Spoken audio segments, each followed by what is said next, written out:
11월 시작하면서 원데이로 은혜 받고 또 지난주에는 여러분 아시는 것처럼 프레이즈 동영상이 이제 공개되었는데 2,500회를 넘기고 있습니다. 약간 좀 기쁘면서도 좀 속상한 게 목사 설교는 석 달 지나야 100회 넘기가 힘든데 동영상은 그냥 한 주에 2,500 넘기니까 기쁘면서도 조금 제가 이게 목사가 뭐 별로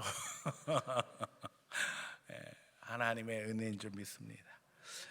감사하고요. 또 어린이 전도 폭발 오늘 오후에 수료하는데 지난주에 천왕동 가서 이렇게 아이들에게 전도했어요. 근데 자기보다 학년이 위인 아이들에게까지 담대하게 이렇게 전하는 모습 속에서 오히려 선생님들이 은혜 받고 이렇게 보고하는 거 볼 때 얼마나 감사한지 모르겠어요. 믿음 안에서 성령의 인도하신 가운데 용기가 생기고 자라나서 하나님 앞에 민족의 리더가 되고 인류의 리더가 될 줄로 믿습니다. 기도하기는 이번 겨울에는 우리 연결하고 있는 우리 필리핀의 선교사님 우리 지역에 가서 이 전도 폭발이 영어까지 다 영어로 전도할 수 있도록까지 다 요절 외우고 훈련 받거든요. 그래서 영어로 전도할 수 있기를 우리가 지금 기도하고 교육하고 있습니다. 수고하신 분들한테 너무 감사를 드리고 또 원대를 통해서 하나님 만져주신 그 감격에 감사하면서 여러분들 주신 은혜 잃지 말고 잘 지킬 수 있기를 축원합니다. 또 새가족 오기 성경 공부도 오늘로 마치게 되어집니다. 다음 주에는 수료식이 있고 보통 그 다음 주에 우리가 환영 파티 하는데 우리가 이제 다음 주가 아는 것처럼 우리 추수감사절이기 때문에 뭐 음식 준비하시고 하는 분들 너무 수고 많이 하시기 때문에 일단은 새가족 파티는 그 다음 주에 하는 것으로 한 주 연기합니다. 여기서 잊어버리지 말아야 될 것은 다음 주가 추수감사절 우리 교회가 블레싱 데이로 지키는 날입니다. 지금 전도 대상자를 다 적어서 이렇게 올리신 분들의 숫자를 합치니까 약 300명 정도 되는데 물론 그 중에 우리 교회에 초청할 수 있는 분들은 300명이 다 되지 않습니다. 교회에서 나눠준 선물이 지금 1차, 2차 한 200개씩 나가고 있어요. 그래서 200명 지금 대상으로 초청하고 있는데 이것을 위해서 또 우리 릴레이 금식 기도를 한 주간 합니다. 그래서 먼저 구역장들이 자원해서 헌신하셨기 때문에 엘리베이터 앞에 보면 이렇게 지금 이미 명단이 붙어 있는데 그 빈 칸내 함께 헌신하실 분들이 함께 참여함으로 말미암아 기도하기 원하고 특별히 이번 목요일은 우리 수능 시험이 있습니다. 그래서 지금 명단이 주보에도 광고지에 나와 있습니다만은 여기 있는 아이들 말고도 보니까는 대학을 다니고 있는데도 불구하고 다시 도전해서 전공을 바꾸기로 원해서 또 시험을 보는 친구들이 있더라고요. 하나님 앞에 함께 기도하면서 성령의 인도하신 가운데 하나님의 역사하시기를 간구해야 될 줄로 믿습니다. 우리 특별히 이제 이 블레싱 데이 한 영혼 초청하며 축복하는 날이 되기를 원합니다. 추수감사절이 세계적인 명절이 되어서 전 세계 많은 사람들이 하나님의 은혜를 감사하고 있는데 성경적으로는 수장절에 근거하지만 역사적으로는 미국의 추수감사절에 근거를 두고 있습니다. 제가 늘 이야기하지만 종교개혁의 불씨가 유럽에서 붙어서 결국에는 신대륙을 통해서 미국이 건국됨으로 말미암아 꽃이 피고 우리 대한민국 선교를 통해서 열매를 맺고 있는 것이 우리 현대 역사의 현실입니다. 그 가운데 한국교회가 있고 우리 대한민국이 있다는 사실을 생각할 때 너무나도 감사한데 우리는 그 축복 속에 영혼을 초청하고 또 그 가운데서 한 영혼 기도함으로 말미암아 하나님이 우리에게 주신 제사장, 왕 같은 제사장으로서의 사명을 감당해야 할 줄로 믿습니다. 오늘 시편 107편 보면 이제 제5권이라고 해서 성경 여기 시편이 5파트로 나눠주는데 이 마지막 파트인 제5권 감사의 파트를 시작하면서 시작되는 이 107편 말씀은 특별히 저는 이 말씀을 읽으면서 이 말씀 우리 교회에 주신 말씀이구나. 특별히 우리가 점검해야 될 은혜 받을 말씀은 30절이거든요. 그들이 평안함으로 말미암아 기뻐하시는 중에 여호와께서 그들이 바라는 항구로 인도하시는도다. 바라는 항구. 소망의 항구로 하나님이 인도하신다는 거예요. 이게 소원하는 항구는 히브리어로 메호츠 헤프참입니다. 오늘 이 단어의 의미를 두고 하나님 앞에 우리의 소망을 점검하며 우리의 사명을 확인하기 원합니다. 우리가 지금 항구에 있습니다. 그 항구라는 이름을 되새길 수 있기를 원하며 오늘 본문 속에서 우리 은혜 받기 원해서 오늘 설교하기 원합니다. 축복의 항구라는 제목으로 말씀 증거할 때 성령께서 여러분 마음 심령에 사명을 점검하게 하시고 은혜 받게 하시고 여러분의 마음을 만져주시는 시간 되기를 예수님 이름으로 간절히 축원합니다. 첫 번째, 큰 물의 의미를 깨닫자는 겁니다. 우리 동네 이름은 항구입니다. 항구라는 뜻입니다. 그래서 동네에 아파트 브랜드에 붙여져 있는 많은 지역이 하버 라인이라고 그렇게 되어 있어요. 하버가 항구라는 뜻이죠. 근데 여러분, 우리 동네 어디에 물이 들어오고 어디에 배를 띄우고 있나요? 네. 이상하지요. 그래서 우리 동네에는 전설 같은 이야기가 있습니다. 옛날에는 여기에 배가 들어왔을 것이다. 그나마 이제 바다가 좀 멀지 않은 편이에요. 더 충격적인 것은 우리 교회 앞에 있는 이 큰 길 이름이 뭐예요? 서해안로. 그래서 사람들이 서해안로 뭐 항동에 있는 교회입니다. 그러면 인천에 있어요? 뭐 이렇게 물어봐요. 근데 서울이라 그러면 사람들이 서울에 서해안로 뭐 항동 잘 뭘 들어봤는데 뭐 대부분 이런 이야기를 하시죠. 아무리 봐도 배를 띄웠던 것 같지 않은, 배가 들어온 것 같지 않은, 배가 들어오려면 뭐가 들어와야 돼요? 바닷물이 들어와야 되거든요. 그래서 사실 우리 동네 이제 개천이 우리 교회 옆에 있습니다만 이 개천을 우리가 이제 역곡천이라고 부르거든요. 근데 이 역곡천이 어디로 가냐면 목감천으로 가서 안양천으로 들어가서 한강으로 들어가서 이 물은 바다로 갈 때 강화도 앞으로 흘러내려갑니다. 이제 우리가 제일 가까운 바다는 소래거든요.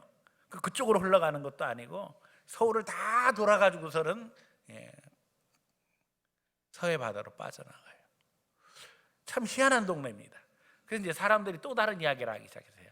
아마 여기 홍수가 지면 지대가 낮아가지고 배를 띄워가지고 이 동네가 항동이라는 이름이 됐을 것이다. 여러분, 설득력이 있어요, 없어요? 없습니다. 일설도 그렇고 이설도 그렇고 별로 우리 마음에 와닿잖아요. 도대체 왜 이 동네의 이름은 항동일까?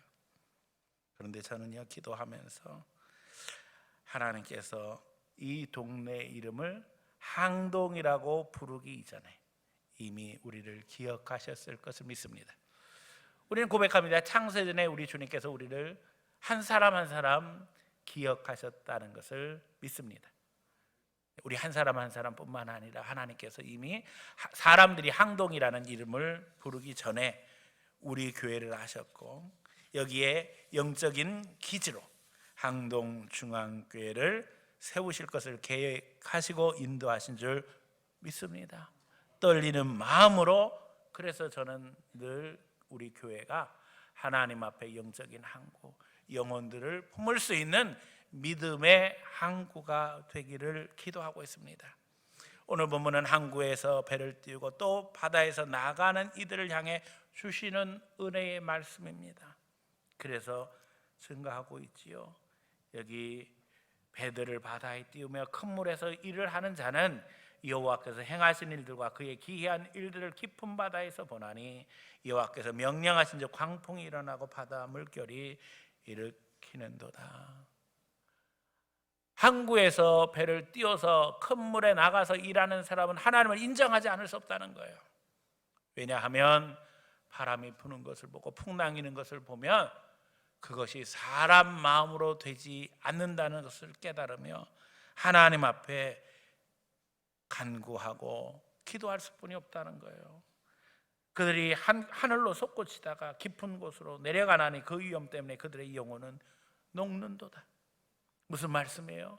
실제로 바람 불고 풍랑이 일면 사람들이 배 위에서 굴러다니다가 위로 올라가기도 하고 떨어지기도 하는데 제일 무서운 건 배에서 떨어지면 바다 깊은 곳까지 떨어지는 거예요. 그러면 죽는 거죠.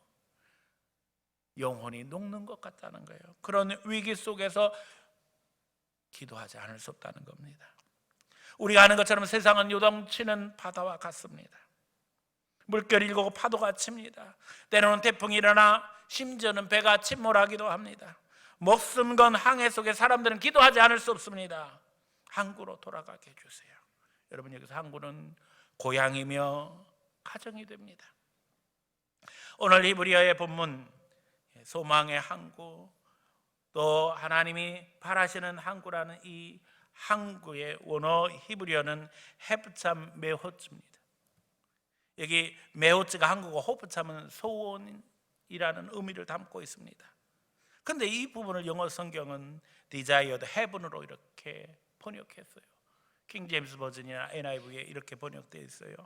소망하는 본향, 천국이라는 의미입니다.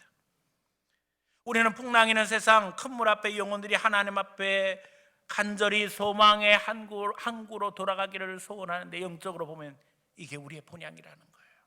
하나님 앞에 은혜 가운데 돌아가기를 소원한다는 것입니다. 오늘 우리의 사명이 여기에 있습니다. 험한 세상에서 천국을 증거하는 교회로 이제는 항구와 같은 사명, 영혼을 품고 하나님 앞에 기도하는 사명이 우리에게 있다는 것입니다. 태풍 때 배가 항구로 피하듯 어려움을 당한 영혼들을 품어주며 위로해주며 사랑해 주는 것이 우리 사명입니다. 이게 예수님의 사랑이지요. 제자들이 갈릴리에서 풍랑 만나 힘들어할 때 예수님은 찾아오시고 바람과 풍랑을 잔잔하게 해주셨습니다. 오늘 우리가 바람을 잔잔하게 할 수는 없습니다. 파도를 잔잔하게 할 수는 없습니다. 그러나 예수님이 그렇게 하신 것처럼 찾아가주고 위로해주고 주님의 제자로 그들을 위해서 기도할 수는 있습니다. 그러면 그 다음에는 하나님이 역사하실 줄 믿습니다. 우리의 기도를 통해서, 우리의 사랑을 통해서 하나님은 오늘도 일하기를 원하십니다. 주의 영혼들을 찾아가 위로해주며 격려해주며 사랑해 주시기 바랍니다. 이 도전 많은 인생 속에 하나님 없이 살아가는 인생들을 생각해 보면 하나님 없이 살려니 얼마나 힘들겠습니까? 여러분, 두렵고 떨리지 않겠어요? 저는 섬에 갔다가 풍랑을 만나서 태풍 경보로 인해서 마음의 두려움을 가졌던 적이 있습니다. 우리 대학 후배들을 데리고, 교육방송국 후배들 데리고 보길도에 여행을 갔습니다. 갔는데요, 너무나 좋았습니다. 그리고 처음에 계획했던 것보다 욕심을 부려서 하루 더 있자 이렇게 됐어요. 근데 그 하루 더 있는 상황 속에 갑자기 태풍이 올라와가지고 이제 우리가 떠나고자 하는 날에 배가 못 뜨는 거예요.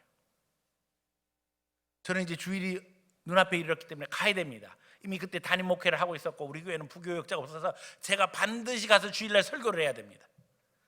근데 이제 배가 못 떠나는 거예요. 심지어는 이제 우리 교회 차에다가 우리 후배들을 다 태우고 갔습니다. 그래서 이제 일주일 내내 신나게 재미있게 뭐 여러 가지 우리가 교육도 하고 이러면서 지냈는데 정작 올래니까 못 오는 거예요. 그리고 이제 배가 떠나지 않습니다. 이제 한국에서 사람들이 다 기다리다가 이제 흩어져 버리는데 저는 그야말로 발등에 불 떨어진 겁니다. 이거 어떻게 하면 될까? 주님 앞에 기도했습니다. 주님, 이거 큰일 났습니다. 어떻게 해야 돼? 이 마음의 불안함이라는 게 목사가 이 교회를 버리고 온 것 같아가지고 오지 말았어야 되는데 뭐 별별 생각이 다 들면서 기도하다가 이제 갑판장을 만나게 되었습니다. 운행하는 여객선이 있는데 갑판장 만나가지고 제가 이야기를 했어요. 제가 사실은 교회 목사인데 꼭 가야 됩니다. 꼭 가야 됩니다. 풍랑이라서 이제 배는 못 드는 상황이에요. 그런데 그 갑판장님이 이렇게 이야기를 합니다. 제가 교회 안수 집사입니다, 목사님. 그래도 우리 배는 못 떠납니다. 그래서 제가 계속 이야기했어요. 그래도 가야 됩니다, 나는. 그랬더니 이분이 목사님, 제가 그럼 목사님만 가실 수 있는 길을 만들어 드리겠습니다. 이러더라고요. 그런데 지금 태풍주의보를 내린 바다를 가야 되는 거예요. 이게 지금 난감한 일이죠. 근데 배를 하나 구해다가 주면서 요걸 타고 가라는 거예요. 근데 이제 큰 여객선이 아니라 그야말로 우리 그냥 승용차만한 택시만한 배를 하나 이제 구해다가 이제 하는데 앞에 운전하시는 분 앉고 뒤에 저 앉고 이제 또 꼭 가야 된다고 하는 전사님 후배 하나 있어서 또 앉히고 이렇게 가는데요. 가야 된다고 생각하면 기도할 때도 간절했지만 이제 배가 떠난다고 생각하니까 더 간절한 거예요. 왜냐하면 태풍주의보가 내렸습니다. 그래서 막 하나님 앞에 간절히 기도했어요. 잘 왔겠어요? 못 왔겠어요? 잘 왔으니까 제가 이야기를 하겠죠. 거짓말같이 바람이 안 불더라고요. 그래서 제가 나중에 깨달았어요. 우리가 그 태풍의 눈이라고 그러면 그 안에는 전혀 요동이 없다 그러잖아요. 그 타임에 딱 그 바다를 지나온 거예요. 제가 생각해 보니까 전혀 바람이 한 점도 없이 태풍 경보가 내린 게 무슨 거짓말 같더라고요. 그 딱 내리고 나니까 막 그때부터 바람 불고, 그분은 어떻게 돌아가셨나 모르겠어요. 그 운전하고 우리 태워주신 분은 물론 이제 특별히 우리가 사례를 거하게 드려야 됐어요. 그럼에도 불구하고 온 게 은혜였어요. 돈이 문제가 아니더라니까요. 그래서 제가 그때 깨달았어요. 이 바다를 지나는 것도 중요하지만 그 나갈 때의 두려움, 풍랑이 인다고 태풍 경보 내렸을 때 그 두려움이 더 크구나. 못 간다고 할 때의 두려움이 더 크구나. 오늘 우리가 이런 인생을 살아가고 있습니다. 우리 주의 근심 걱정 속에 있는 분들을 찾아가 격려하고 초청하시기 바랍니다. 특별히 믿다가 쉬고 있는 분들 찾아내야 됩니다. 제가 늘 이야기하죠. 영적으로 중립지대는 있다 없다? 없다. 우리가 하나님 안에 들어오지 않으면 늘 위기와 도전, 마귀 지배 속에서 갈등하며 고민 속에 살아갈 수뿐이 없는 게 인생입니다. 우리는 선포해야 됩니다. 주 예수를 믿어라. 그리하면 너와 내 집이 구원을 얻으리라. 누구에게나 도전은 있습니다. 그러나 예수 믿으면 예수님이 도와주십니다. 주님이 방패가 되시고 우리의 산성이 되십니다. 피할 바위가 되십니다. 우리가 우리 믿음을 굳건히 하면서 풍랑이는 세상에서 승리할 뿐만 아니라 주의 영혼들을 돌보고 사랑으로 감쌀 수 있는 믿음 있는 주의 성도들 되기를 예수님 이름으로 축원합니다. 두 번째는 고통에서 건지시는 하나님을 찬양하자는 겁니다.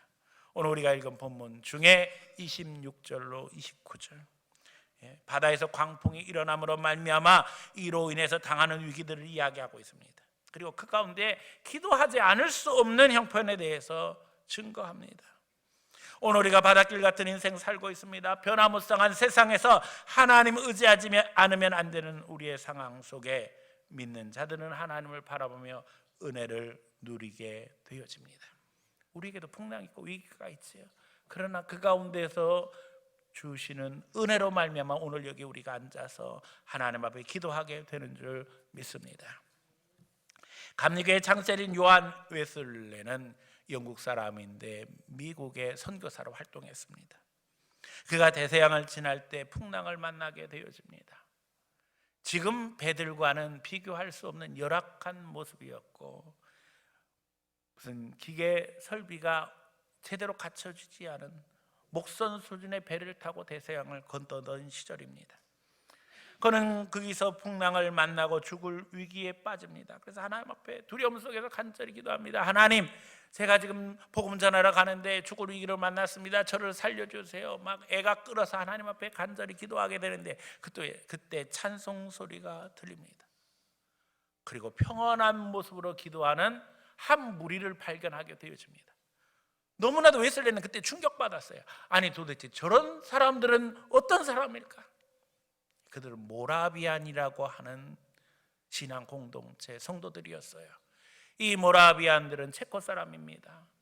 이 모라비아 지방에서 신앙의 핍박으로 말미암아 이제 쫓겨나게 되어졌어요. 독일로 그야말로 집단 망명하게 되어진데 그때에 독일의 한 영주인 진젠돌프가 이 사람들을 다 받아주어서 신앙 공동체를 이루게 되어집니다. 이 진젠돌프는 8살에 성령 받은 사람으로 기독교 역사에 기록되어져 있어요.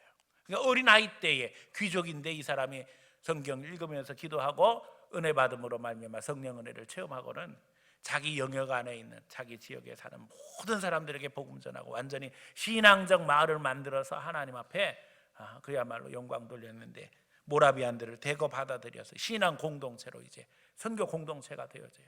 이 사람들은 선교하는 일에 열심히 가졌기 때문에 전 세계에 나가서 복음 증거했는데 이 사람들을 그 배에서 웨슬레가 만나게 되어진 거예요.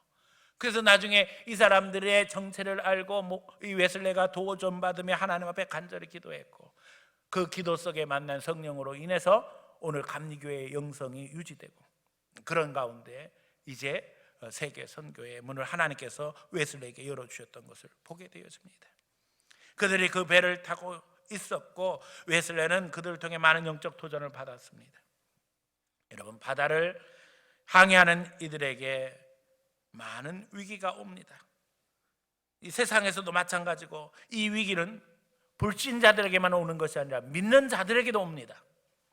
중요한 것은 사망의 음침한 골짜기를 만나도 하나님이 우리를 지켜주신다는 것입니다.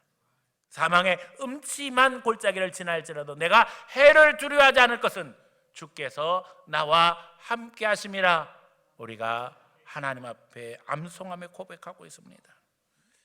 우리 위해서 십자가에서 죽으신 예수님, 지금 그분은 어디 계십니까? 하나님 보좌 우편에서 우리 위해서 날마다 기도하고 계십니다. 우리가 위기를 만날 때, 도전을 만날 때, 어려움 당할 때 하나님 앞에 기도하고 계십니다. 우리 중보자가 되셨습니다. 풍랑 속에서 우리를 지키시는 하나님을 찬양하며 이제 세상의 영혼을 인도하는 믿음의 역사를 이루는 성도들 되시기를 축원합니다. 세 번째, 축복의 항구로 사명 감당하자는 겁니다. 풍랑의 결국은 소원하는 항구입니다. 그것은 천국의 감격 같은 곳입니다. 주님은 우리를 감격 속의 즐거움으로 인도하기 원하십니다. 물론 최종 목적지는 천국입니다. 하지만 여기서 우리는 세상 끝날까지 축복의 항구로 사명을 감당하기를 원합니다.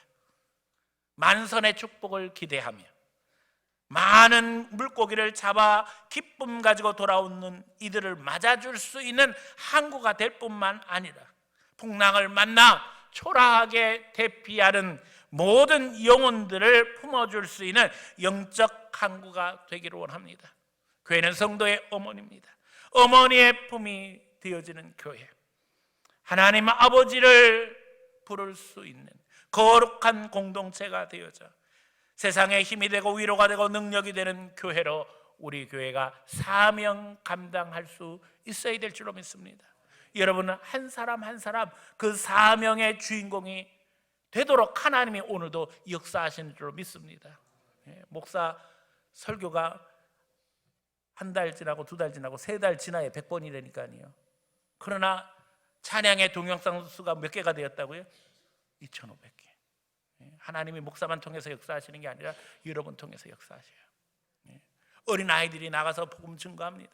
어린아이들을 통해서도 역사하세요. 지금 하나님께서 우리 교회를 통해서 강력히 역사하시는데 여러분 그냥 구경꾼 되지 마세요. 은혜 받을 때 열심으로 모여야 됩니다. 오후 예배도 참석하시고 금요 심야 기도에도 나오고, 우리 화요일 날도 중보 기도회, 수요일 날 다음 세대 기도회, 수요일 날 오후에 또 수요 예배, 또 구역 모임이 있습니다.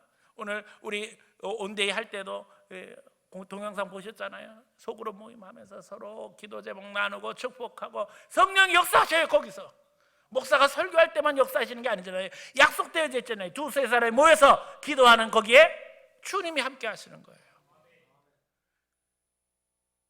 거기를 찾고 항구를 나설 때 가족과 동네 사람들이 육지에 모여 배를 타고 바다에 나가는 어부들을 축복합니다. 이것이 하버 블레싱입니다.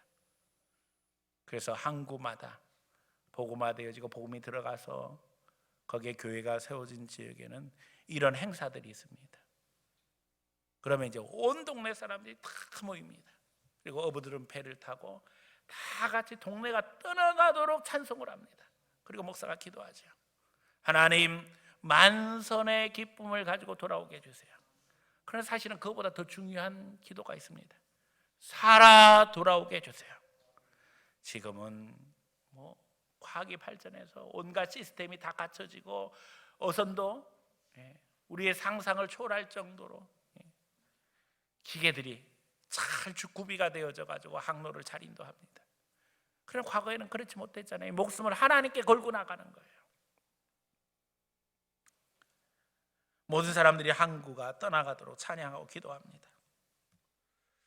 금요 심야 기도의 찬양단 이름을 하버 블레싱이라고 붙인 이유가 여기에 있습니다. 우리 금요 기도회가 활성화되고 이 시대에 부흥을 열기를 소원하면서 우리 교인들뿐만 아니라 지치고 힘든 영혼들이 하나님 앞에 나와서 은혜 받고 돌아가기를 소원하면서 마치 항구에서 배 타고 나가는 어부들을 축복하는 것처럼 간절한 마음으로 하나님 앞에 기도하고 축복하고 우리가 영적으로 세워지기를 소원하면서 하버 블레싱이라는 이름을 담아서 간절함을 드리고 있어요. 우리가 나와서 다 은혜 받아야 됩니다.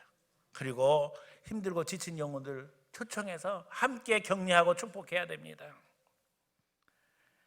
사실은 하버 블레싱 이름 줬더니 우리 주일 1부, 2부, 오후 예배에도 찬양단 이름이 있어야 되겠다는 또 이런 감동이 있어서 기도하면서 이름을 다 줬어요. 근데 이제 우리 형편은 그 사람이 그 사람입니다.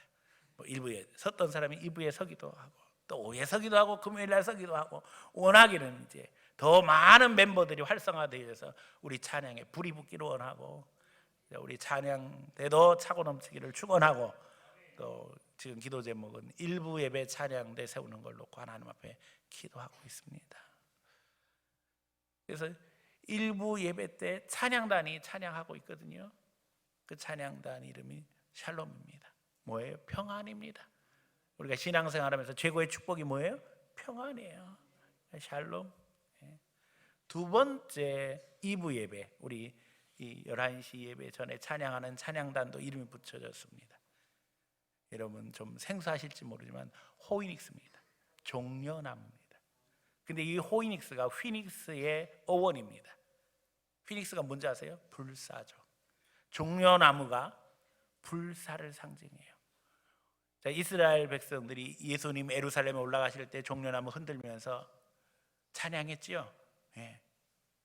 그때 흔든 나무가 종려나무예요. 이 종려나무가 불사를 상징하는 거예요. 다시 말하면 예수님의 죽음과 뭐가 있었어요? 부활이 있었던 거예요. 거기에 그런 깊은 의미가 있었던 거죠. 오후 예배 찬양단 이름도 졌습니다. 마라나타. 주 예수여 오시옵소서. 예수님의 재림을 갈망하며 찬양하기를 원합니다. 신앙은 전쟁입니다.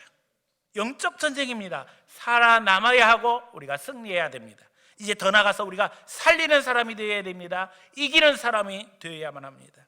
그러나 우리는 너무나 잘 압니다. 우리 힘으로 되는 것이 아니라 우리를 살리신 예수 그리스도의 능력으로 되는 것입니다. 예수님의 능력으로 무장하고 나가야 합니다. 그리고 이제 감사하며 하나님 앞에 인도하심 받기를 원합니다.